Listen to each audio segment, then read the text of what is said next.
as far as the injury itself, what could cause an injury like that? Does it have anything to do with the calf strain that he had earlier in the summer? A lot of people I see are blaming the turf. I find people just love to blame things just for the hell of it, just to feel like they need to put the blame on something. What do you think causes the injury based on what you saw and your expertise? Well, no one can know for sure unless you do all the ergonomic testing of this, that, the other. But in my experience, and let me say this first before I get any hate, in general, I believe that natural grass, first of all, it's always apples to oranges, right? And it's not the same kind of apple to the same kind of orange. Not every grass field is the same type of grass or in the same condition. Not every artificial grass field is the same type of turf, same type of infill, same type of anything. So it's hard to compare.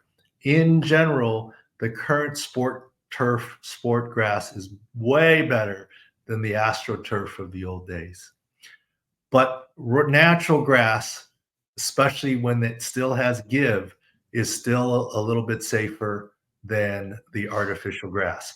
But there are plenty of times where you remember in Houston with the pallets of grass, the seams caused an ACL tear for um, who is that? He actually played for the Dolphins, the Patriots, not Edelman. Before Edelman, I'm seeing his face. He's a wide receiver coach for San. Amendola?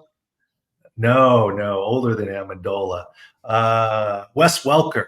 No, Wes Wes Welker. There you go. Yep. Welker tore his ACL on the Houston Reliance Stadium grass on a seam or edge of a pallet where the pallets were coming in, etc. In general, for most injuries, in general, grass is a little bit better. It's not night and day. And could this have played a factor? Maybe, but the much bigger factor was the 300-pound defensive lineman on his back as Aaron Rodgers is trying to escape, and the eccentric load. That's the number 1, 2, and 3 factor. The next might be the previous calf strain on the same side with a little bit of weakness there from the muscles up high and then putting more pressure on the tendon. And then after that might be the field surface. So could it have played a role? I can't deny that it's potentially possible, but I would not agree with the statement that the exact same play would not have happened on natural grass.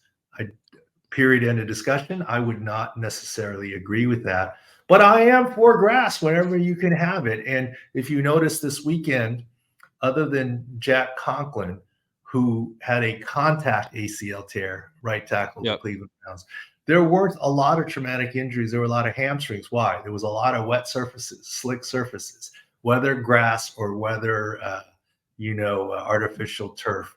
J.K. Dobbins obviously tore his Achilles on turf. But, the bottom line is it's the stickiness of the surface that's the big key.